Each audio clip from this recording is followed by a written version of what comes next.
Okay, well, I guess I'm in charge here, aren't I?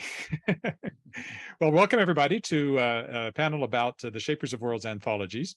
There have been two so far, with a third one coming out. So I'm just going to give you a little background on the whole thing. The people you see as presenters are some of the authors, just a fraction of the authors. The ones who said, well, in the case of Jeremy, that they were willing to get up at 7 a.m. because he's in Australia. And I'm going to get each one of them who are here then to introduce themselves and tell you a little bit about their story and whatever thoughts they might have on the anthology as a whole. And I think that will fill our 50 minutes. And then time for questions, or if you have something along the way, pop it into chat and hopefully I'll see it and we can address it. So first of all, what is Shapers of Worlds? Well, it all comes out of my podcast, The World Shapers. I interviewed each and every one of these fabulous people on the World Shapers podcast, which actually I posted a new episode just yesterday, episode 115. So it's been going since 2018 at this point. The idea was I had a book series coming out called World Shapers, and I'd always had this thought of a podcast, and I thought, hey, I could do the two things and they'd have the same name and I'd sell millions of books and become fabulously wealthy. That part of the plan was sort of like the gnome's underpants stealing plan. It just didn't really, the fabulously wealthy part just didn't come out at the end. But all the same, the podcast has continued. And then in 2018, I was at a presentation of the Sask Books at their annual meeting. Sask Books is the Saskatchewan Publishing Association that I'm vice president of and a member of by virtue of Shadowpaw Press. And they had a presenter from Winnipeg came in and talked about successfully kickstarting an anthology. She raised $100,000, but she had connections to the comics industry, and they're really big on Kickstarters. I thought, hey, I know some authors. At that point, I'd done, I don't know, maybe 20 or 30 interviews. So I reached out to my first year guests and asked them, and they said 18 of them said yes, 9 original stories, 9 reprints. And so I ran the Kickstarter. And once I finally got up the gumption to do it, because it was a bit intimidating to try one for the first time, but I did it. And that was the first one, Shapers of Worlds. So Shapers of Worlds, the first anthology. I didn't invite any of these people because they're so old now, way back in the past. So I only have second and third volume guests on here. But the first one had a new fiction from Shauna McGuire, Tanya Huff, David Weber, L.D. Modisett Jr., DJ Butler, Christopher Rocchio, John C. Wright, me, I always put myself in, and Shelley Adina. And it had reprints from John Scalzi, David Brin, Joe Haldeman, Julie Cherneda, one of our new Canadian Science Fiction Fantasy Hall of Fame inductees as of last night, Fonda Lee, who won an Aurora Award last night, Dr. Charles E. Gannon, Gareth L. Powell, Derek Kunskin, and Thorea Dyer. And so that was the first one, and it worked. So I thought, let's do it again. And I invited a whole bunch of all of my second year guests, and successfully ran another Kickstarter. That's this one, Shapers of Worlds Volume 2. And it had new fiction from Kelly Armstrong, Marie Brennan, Helen Dale, Candace Jane Dorsey, Lisa Foyles, Susan Forrest, James Allen Gardner, Matthew Hughes, Helly Kennedy, who is with us, Lisa Kester, Adria Laycraft, who is with us, Ira Naiman, Garth Nix, Tim Pratt, Edward Savio, Brian Thomas Schmidt, Jeremy Szal, who is with us, and me. And then there were reprints from Jeffrey A. Carver, who's with us here as well, Barbara Hamley, Nancy Kress, David D. Levine, S. M. Sterling, and Carrie Vaughn. And it worked. So I did a third Kickstarter, and that one will be out this fall. And having said that, I just realized I didn't call up the name of the people, so I should do that real quick so I don't miss anybody. Some of those are with us as well. You know how I do that? I look up Shadowpaw Press because I know that I put it on the website. Shadowpawpress.com, by the way, if you would like to go. And the books are published through Shadowpaw Press, my publishing company, named after our cat. And this will be coming out, it looks like probably November, because I have all of the stories except from one real deadbeat of an author by the name of Edward Willett, who hasn't written his yet. But I'm pretty sure I can convince him to do so in the very near future. And then it'll all be in. So we've got new fiction in this one from Griffin Barber, who's with us, Gerald Brandt, Miles Cameron, Sebastian de Castell, Kristi Charish, David Ebenbach, who's with us, Mark Everglade, Frank J. Fleming, Violet Milan, Anna Mussacat, James Morrow, Jesse Owen, Robert Pinner, Kat Rambo, K.M. Rice, me. There's poetry from Jane Yoland, and there are Oh, Christie Cherish is with us as well. And there are reprints from Cory Doctorow, Kay Eason, Walter John Williams, and F. Paul Wilson. So not a bad list of names. So with that said, I will just go through our guests here and get them to tell you a little bit about themselves and a little bit about the story and any thoughts they might have on the anthology as a whole and why you should read it. So let's start with Helly, because on my screen, she's right next to me. Helly.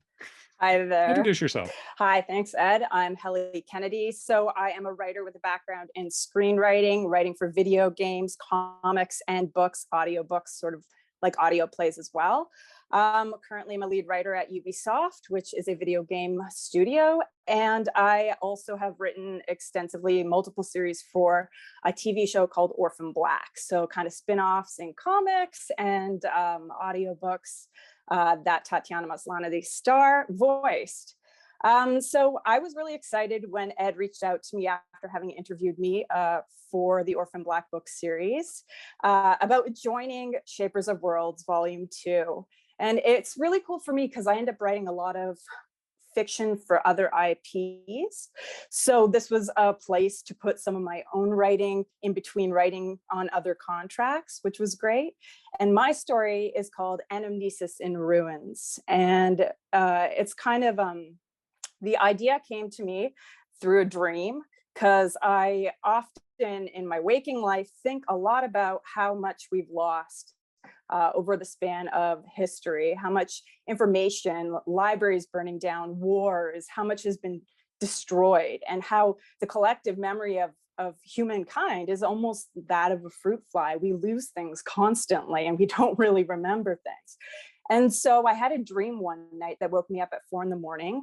where I was feeding a fly an ointment to try and get it to tell me the history of an area. And I ended up hearing the story of this man who was persecuted in this square in this city that he lived in, an ancient city. And so from there, it was kind of just a very kernel of an idea. I spun it out into a story and created a teenage female protagonist who ends up encountering one of these flies while she's sort of in a state of crisis. So that's my story. It was awesome to write it. Ed is a great editor, had awesome suggestions for me.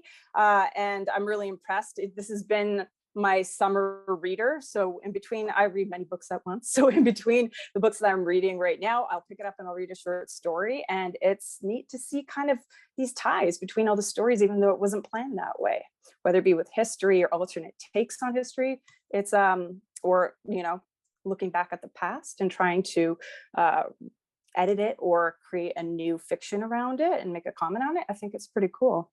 So yeah, that's me.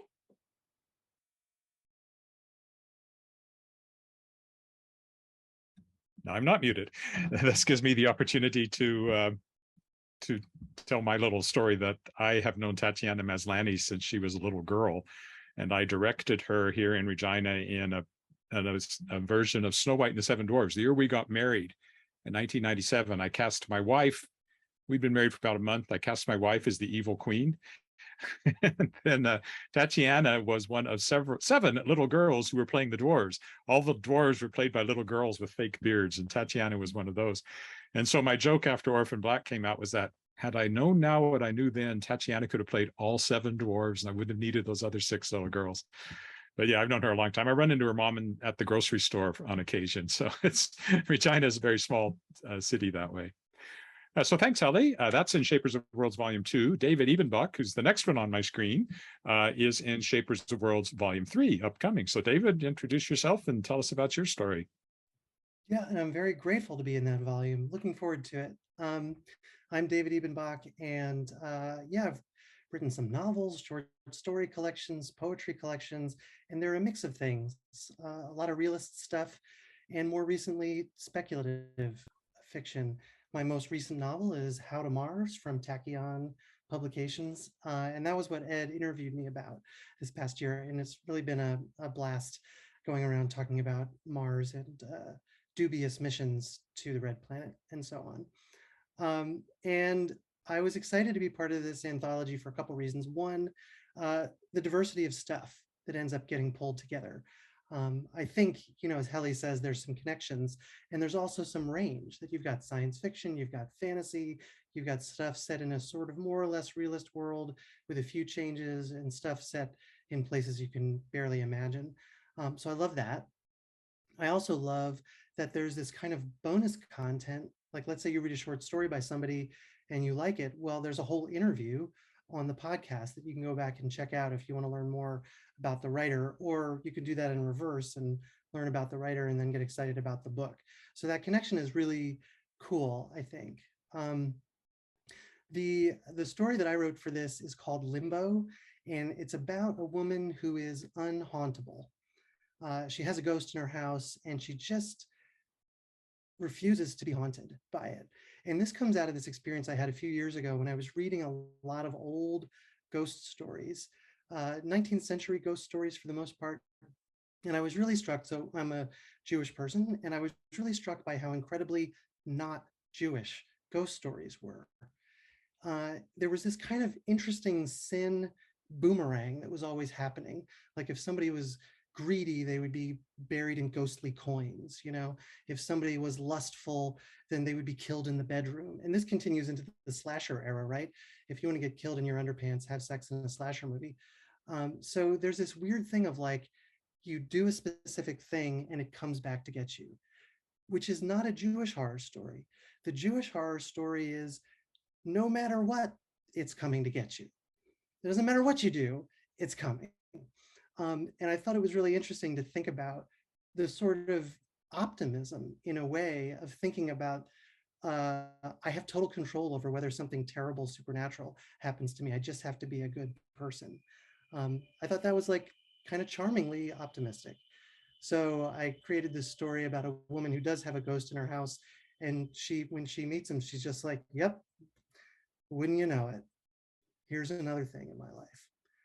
And then it goes on from there. So with that, I guess I'll leave it there. Thanks, David. I really enjoyed that story, and I like the concept of it a lot. So that's one of the new ones. Now we'll go over to Jeremy over in Australia, who got up early just to be with us. And Jeremy is in volume 2. So Jeremy, introduce yourself and tell us about your story and how you felt about the anthology.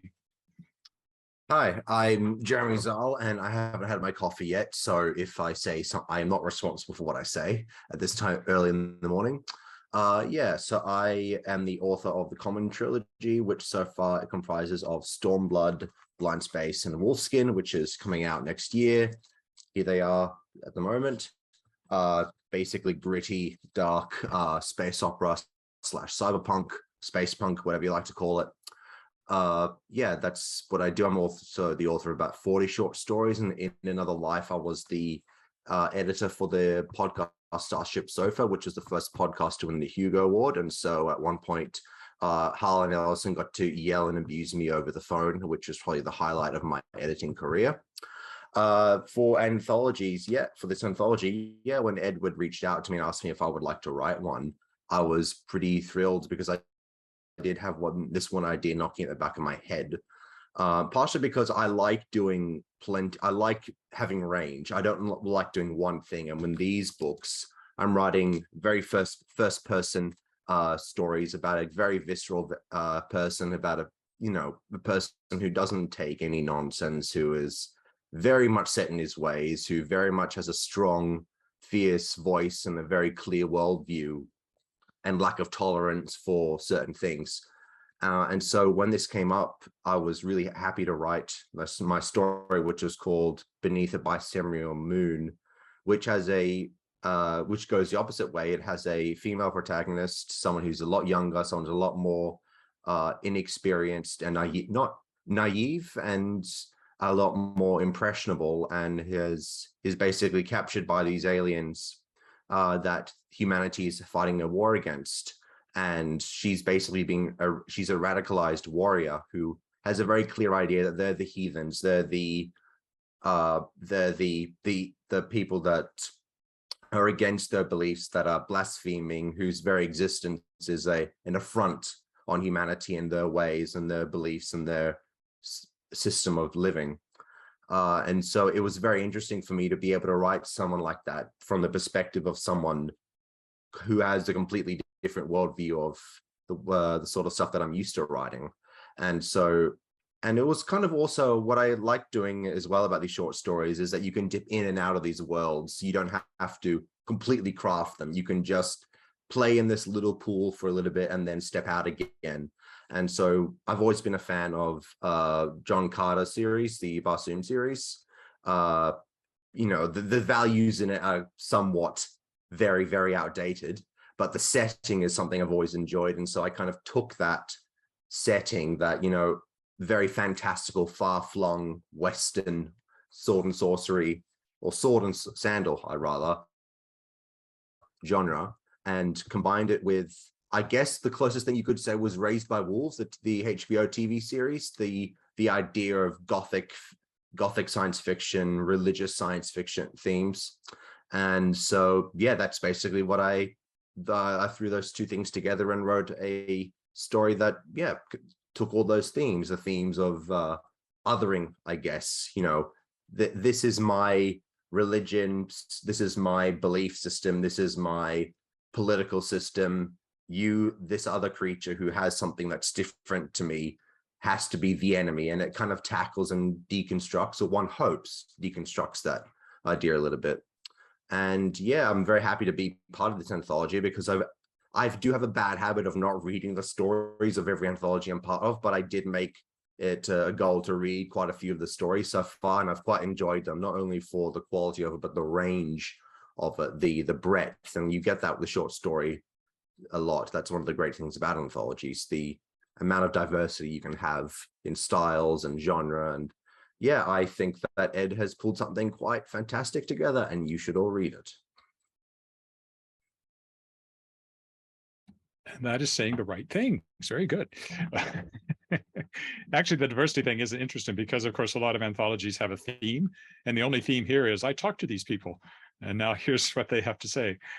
So I compared it to a cabinet of curiosities in the introduction to Shapers of Worlds. Now I have to come up with some other metaphor for volume 3, but I'm sure something will come to me. Adria is the next one on my screen, so we'll go to, yeah, got you just as you were drinking there. Go to Adria, and Adria, introduce yourself and tell us about your story. She's in Shapers of Worlds volume 2. I am. Hi, I'm Adria Laycraft. Thrilled to be here. It's moving day for me, so things are all turned upside down in my life. I am a freelance editor, a published author, and a wood carver. I have a book launching this weekend, which is book 2, the sequel to Jump Ship Hope. This is called Jump Ship Dissonance. I saw an actual physical copy of the book. Margaret held it up yesterday, and I have yet to touch it. So that's pretty exciting. Let's see, what else? Oh, for volume 2, I wrote a story called Root Mother, and the title came to me before anything else, which is not how I usually write stories. And just the idea of this person that's called a root mother. And so I explored that for a little while and the responsibilities involved. And I realized that it sounded very medieval. And I thought, okay, I would like to write a medieval, be careful what you wish for. And I really had a good time with that. I also really enjoyed being interviewed by Ed. It's always a pleasure to have a chat. And I think that this whole community that you're building here, this world builders community, is really cool. I agree with what's been said earlier. The volumes, they each somehow work, but all the stories are so very different. It really is an enjoyable read. Did I miss anything? No, I don't think so. My head's in moving. Thank you, Adrian. Adrian is one of those people I've known a long time because we're both Western Canadian authors. I encountered each other a lot over the years. I just came across that picture I took in the dealer's room from way back.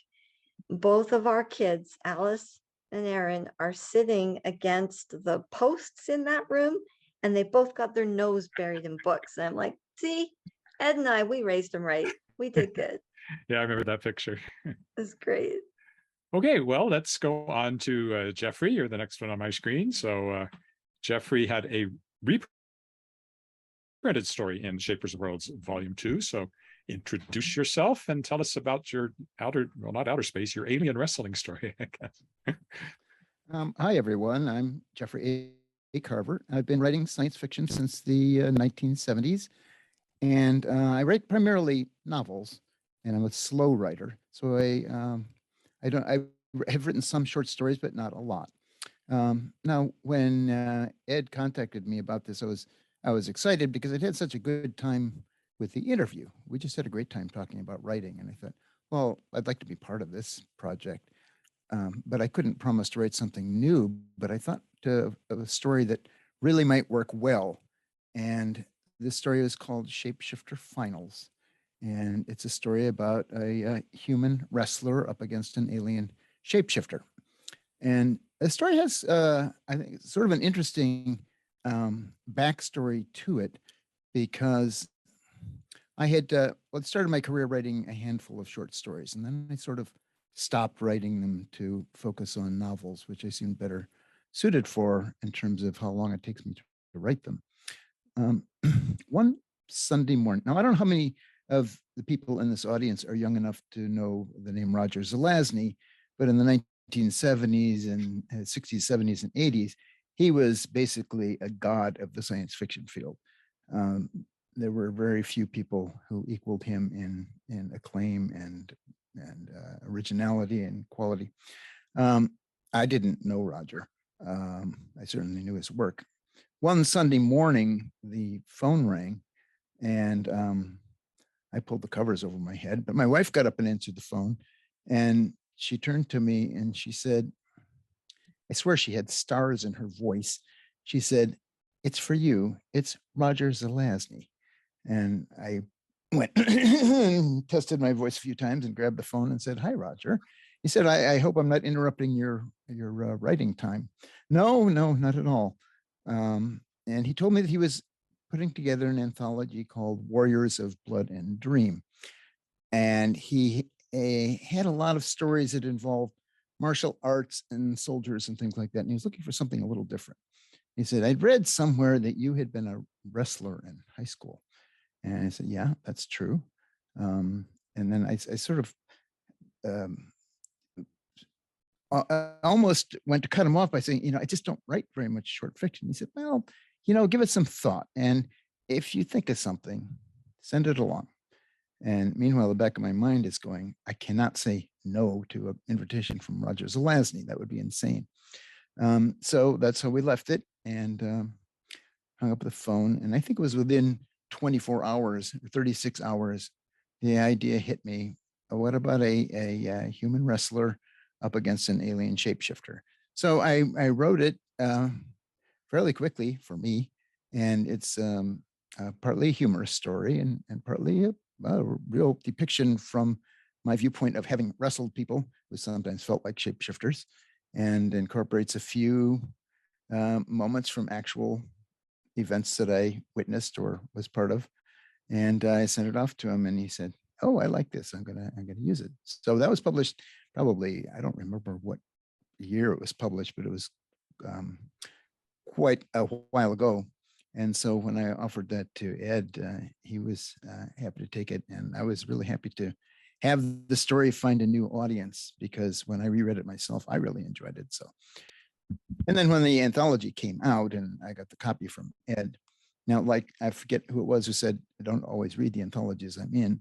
And I'm sort of like that, but my wife picked it up and just ripped through it. She said, "This is really good stuff."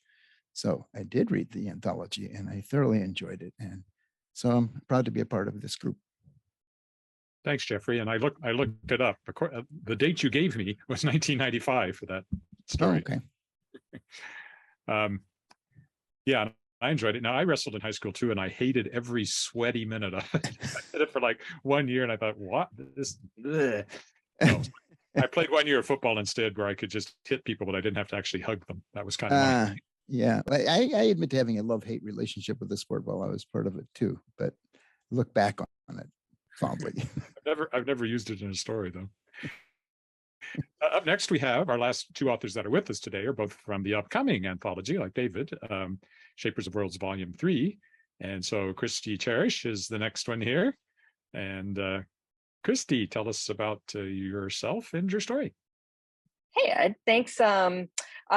Thanks so much for inviting me to come by today. Yeah, so I'm on the West Coast, and I'm kind of an odd fantasy sci-fi. Well, not so much the sci-fi, but I came to writing in sort of an odd way. I was a geneticist, so I did a PhD in cell biology and genetics, and so I was actually working in fruit fly labs. That's where I came from. So I remember Heli's detail from her story. I've got to go and get volume 2 so I can read about that fly. But yeah, so I loved sci-fi and fantasy, read voraciously, and was heavily inspired by a lot of the RPGs that were doing some really great storytelling. So I always like to cite sort of the Mass Effect and Dragon Age series, and just sort of the volume of storytelling that started happening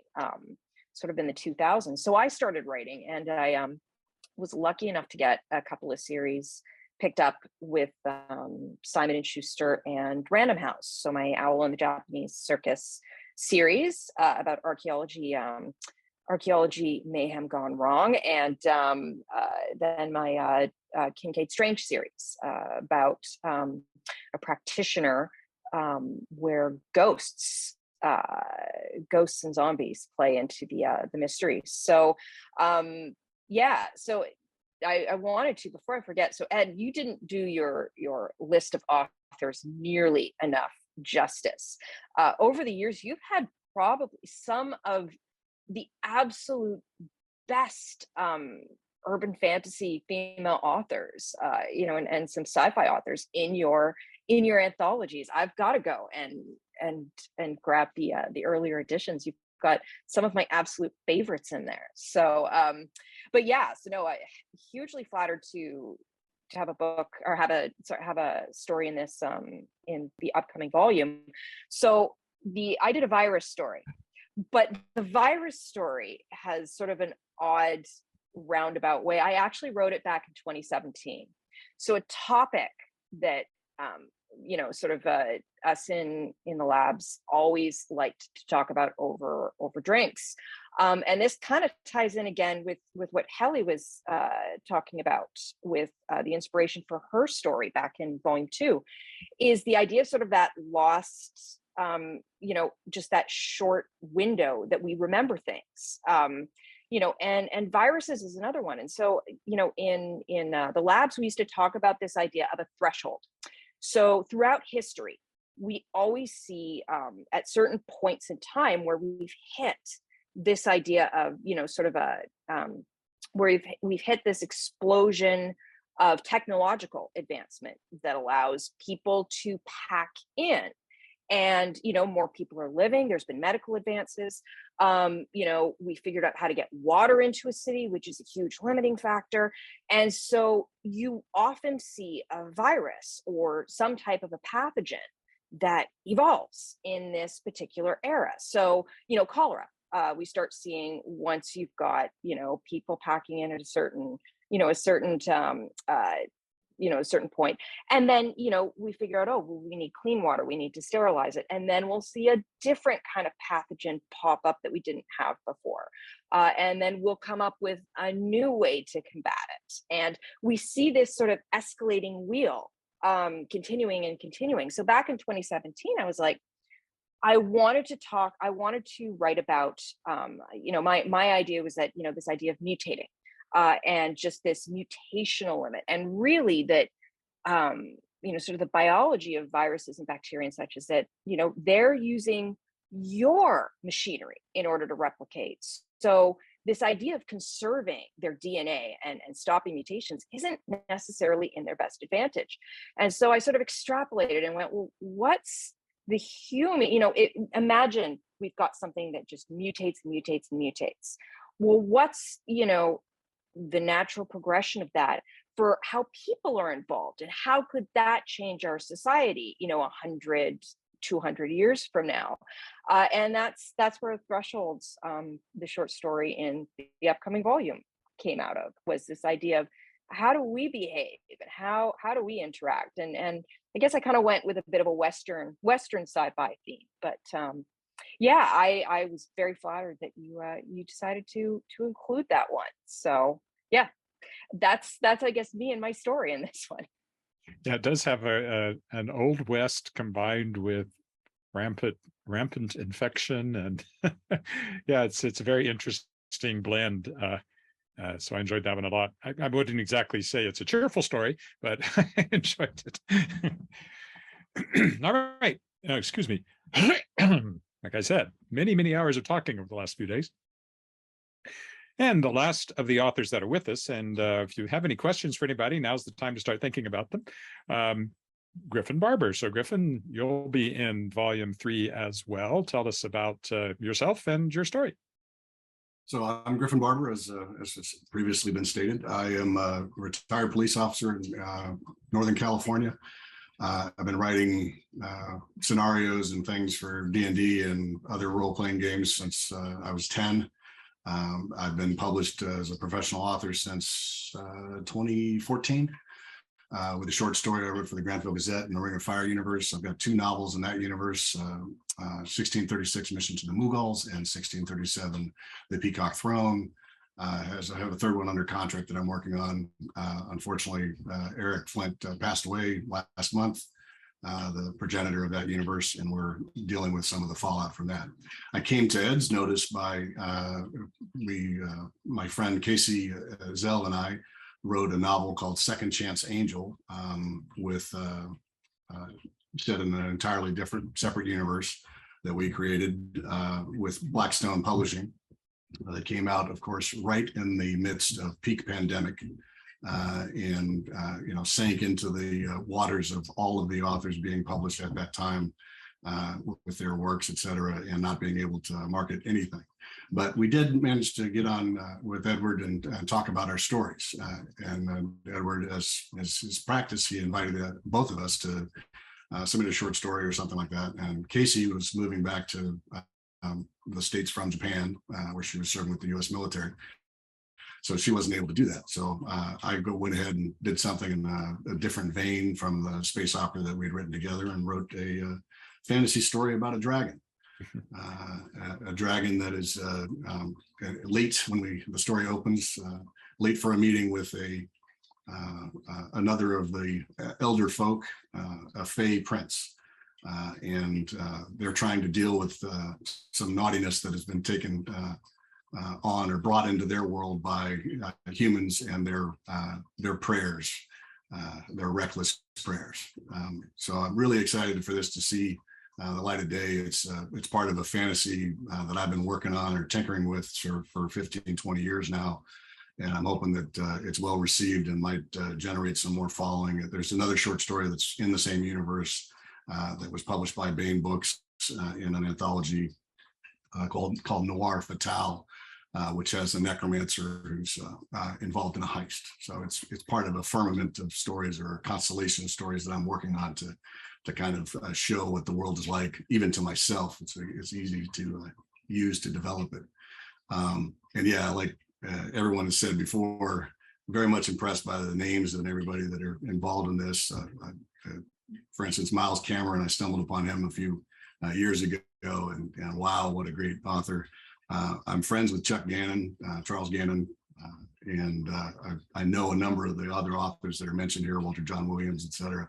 So I'm excited to be included in any anthology with these big names that are well known. And this breadth of experience that we have here is pretty neat for me too. It's just, it's cool to see the folks that I may not have ever heard of, but I'm now getting a chance to kind of link arms and show what we got in this anthology. So I'm very excited to read the final product and also have my name on a cover. Yeah. It's always good when you're in an anthology to have your name on the cover. You can at least go, yeah, I'm no longer in the and more section. So very excited about that. I wanted to do that with all the covers, just to put everybody's name on it. And every time you talk, I feel like I need to talk in a deeper voice so that I can compete with that. But anyway. Well, you don't have a face for radio like me, so you're okay. So there you go. That's some of the authors who have been or will be in Shapers of Worlds Volume 3. If you have any questions, you can pop them into chat and for any of the authors or for me. Otherwise, I will say a few more things and maybe ask the authors as a panel. I guess the one question, since I don't see any in chat, that I am curious about is, were you a short story reader when you first started getting interested in science fiction and fantasy? For me, and in fact, back here behind me are a couple of 1950s anthologies that have been kicking around in my family for a long time. I went out of my way to read short stories. I read Dangerous Visions, when it was out brand new. And there we go.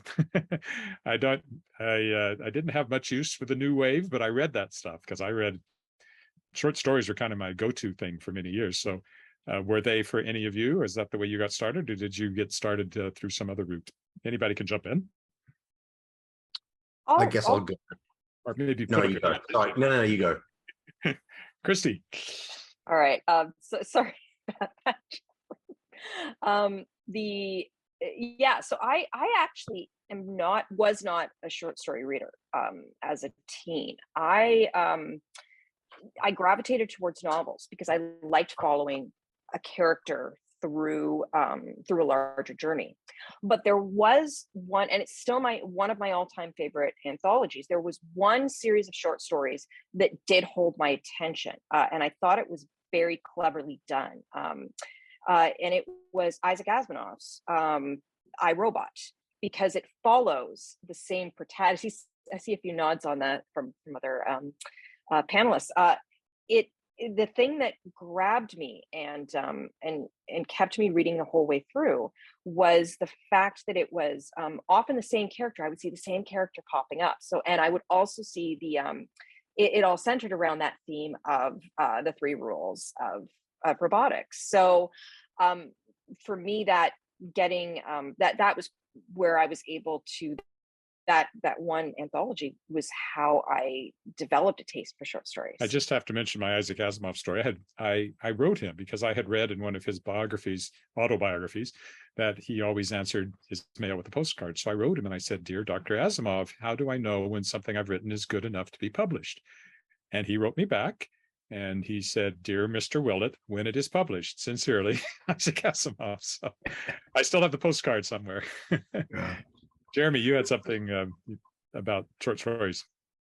Yeah, I am probably the exception here, that I had no interest in short stories whatsoever before I started writing them.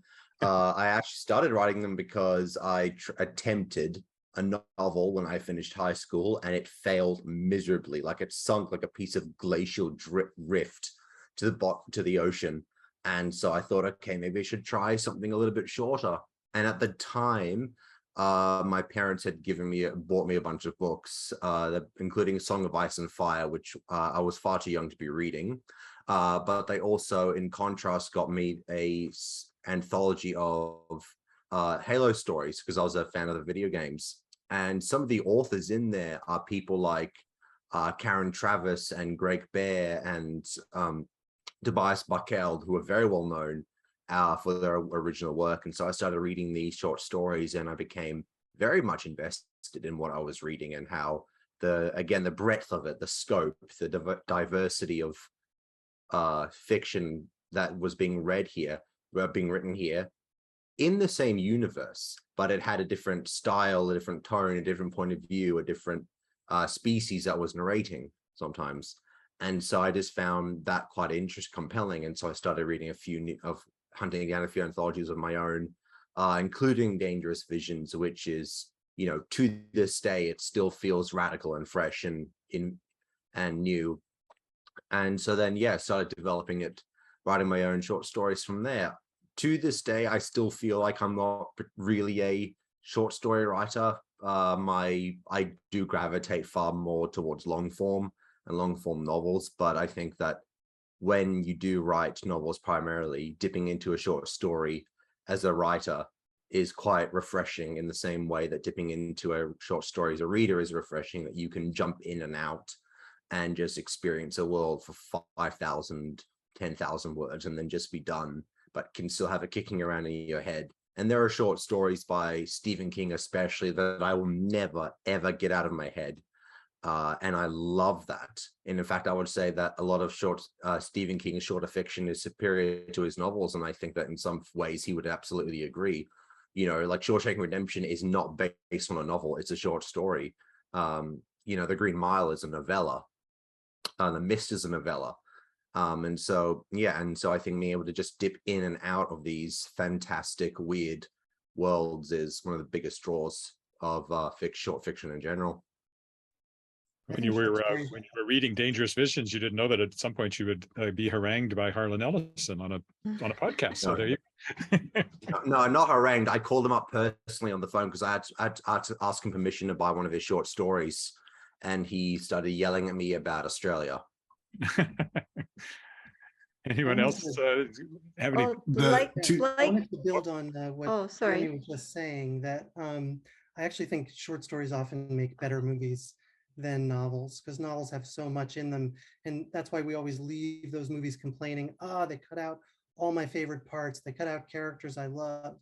But short stories are actually, I think, really big, and that's one of the reasons that they stay with me. I mean, I came up on Bradbury's dinosaur stories, and I'll never forget most of those and the effect that they had on me. And yet we get to the writing stage, and I think we're often trained to think that the short story is practice for the novel, which I think sells the short story short, apologies, but also just gets it wrong. They really are not, to me, very related things. I think that you have to have a sort of a different philosophical attitude to write a novel than you do to write a story. To write a novel, you have to believe that in order to really understand a thing, like this climactic scene, you need all this stuff.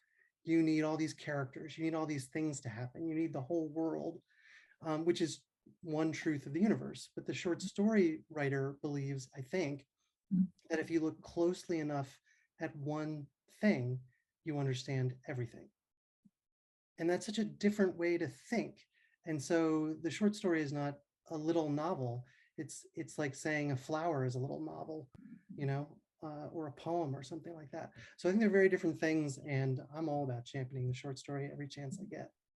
Well, getting back to Zelazny, Zelazny had said that every chapter of your novel should read like a short story. It should be a discrete story in and of itself that tells whatever's necessary in that part, so that your enjoyment, and I'm a huge fan of Zelazny, your enjoyment of his shorter work, and all of his novels, to my knowledge, are relatively short, especially compared to modern fantasy authors. They're really, really short, but boy, are they immediate. They're so immediate. Everything in them is immediacy, immediacy, immediacy. Short stories, I've always been a fan.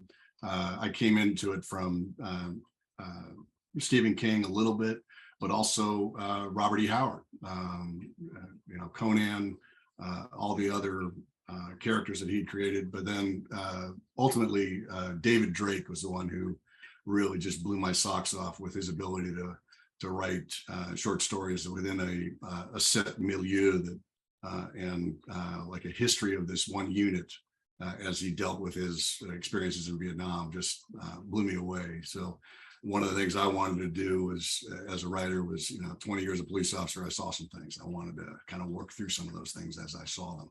So that was a real signpost for me, is that, hey, you can deal with this stuff without drinking or doing any of the other things that are self-destructive. You can actually maybe build a career out of it. So I pursued that. Adria, and I saw Adria had wanted to say something a little earlier. And then I did, yeah. We're at their 5 minute warning here, by the way. All right. Despite the fact that I have, I think, 17 short story publications now, I don't think of myself as a short story writer at all. I am a novelist. I love novels. I think they're just the right chunk. I don't know, the short form. I agree with somebody. They said there that the short story is not practice for writing a novel. I think it might even be the other way around, because short stories, I feel, are much, much harder, especially to do them properly. But what's really driven me is the group that Ed and I and many other of these authors are a member of, and that's IFWA, the Imaginative Fiction Writers I'm Association. an honorary member. Right? Yeah. And well, I think that's because you don't live in Calgary. But anyway, that group and the splinter groups that I've been a part of through IFWA, they have really encouraged me to learn more about short fiction, to read more fiction, to critique, and to be involved. And it's definitely something I would recommend to any new writer to explore, to both read and study how the story is still big, but told in a very short form, and to really, have some respect for how difficult that is for the author. Yeah, short fiction's hard. Oh, and the book that got me into short fiction was Charles DeLint, Memory and Dream. And Jeffrey, you wanted to say something then, and Helly, you're the only one left. If you... A long time ago, the Science Fiction Book Club published a 2-volume anthology called The Treasury of Great Science Fiction, edited by Groff Conklin. And when I was a kid, that was the fishhook that caught me on reading short science fiction. And I read short stories by Robert Sheckley and Frederick Pohl and Kornbluth and Zelazny and all the greats of the time. And I think for a couple of years, I read primarily short fiction. And indeed, at that time, the advice to new writers was learn your craft with short stories and see if you can develop a track record by selling to the magazines. The publishing landscape was very different at that time. And if you, as a novelist, you had to break in with the big publishers. And so that's what I set out to do. And I completely agree that writing short stories is a different craft from writing novels. But that was the path that I attempted to follow. And I was fortunate in having an offer after I'd sold a couple of short stories to submit a proposal for a novel to a publisher, which got me shifted onto the track that I think I was ultimately better suited to as a writer. But as a reader, I've always loved the great short work. And Helly, did you have anything as we come to our end here? Yeah, sure. So I'm just picking up on what David was saying, how the short story is better translated into films than novels. I agree with that. When a long time ago, one of the first screenplays I wrote was a Western, and I was doing a spin on conventions of Westerns. And I can't exactly tell you when I started reading short fiction because I was a very young child. I know I picked up Roald Dahl having seen the kids' books and wondered what the short stories were like. Some of them not appropriate for a child, but I read them anyway. Yeah, I read all of Elmore Leonard's Western short stories to try and look at convention and get a real thin slice into the genre and criticisms of, different aspects of the Western sort of story. And I did that because to write a feature film and to go too broad with it doesn't really work, because ultimately, I was seeing that the similarities with what you get out of the feature film, ideally, and what you get out of a short story, your takeaway should be the same in breadth and scope, because you have such a limited amount of time. So that was something that I found really interesting in that process. And, I'm not a short story writer necessarily by nature. I'm a big fantasy nerd, love the epic, love D&D. That goes on forever and ever. And I play D&D with Miles Cameron, actually. He's my DM. Yeah, he lives in Toronto. We used to write together. So by nature, in video games as well, it's 40 plus hours of content. You end up writing storylines no one ever sees, to be honest. I found writing short stories quite hard, but I think it's valuable as a writer to really jump in there and try to work with that format because it makes your brain work in a different way. All right, well, thanks everyone. We're at the end here. There's just one thing before we wrap up. I did just want to share my screen here. I think I have that capability. And find, there we go. So this is Shapers of Worlds Volume 3. You can see what the cover looks like. Here's a list over here of all of the names of the stories, except for mine, which doesn't have a title yet. We've got the key, great names, The Metamorphosis of Thomas Darrow. Choices, I like this one. Mr. Farnsworth versus the Alien Demons of Ancient Egypt. Thresholds, that was mentioned. Car Wars by Cory Doctorow. Hostile Universe. Limbo, there's David's. The Desert of the Real. It's Coming. Ghost Wind. We Love You. The Walls Came Tumbling Down. A new one by James Morrow, which I'm quite excited about. Just a great collection of stories. You can see all the titles there. If you go to Shadowpaw Press and look up Shapers of Worlds Volume 3. And if you would like to get any of these anthologies, they're available everywhere. Well, you'll have a hard time finding them in actual physical bookstores. There's a few chapter stores that would have them, but they're available for order everywhere. Amazon, your favorite ebook retailer. There's hardcover and paperback versions available that you can order through wherever you like to order books, and I hope that you will. So again, thanks everyone for being part of this panel and for joining me here at When Words Collide in Calgary. And oh yeah, the World Shapers podcast continues, so check that out too at theworldshapers.com. I guess that's it. Bye everybody. Thank you. Thank you.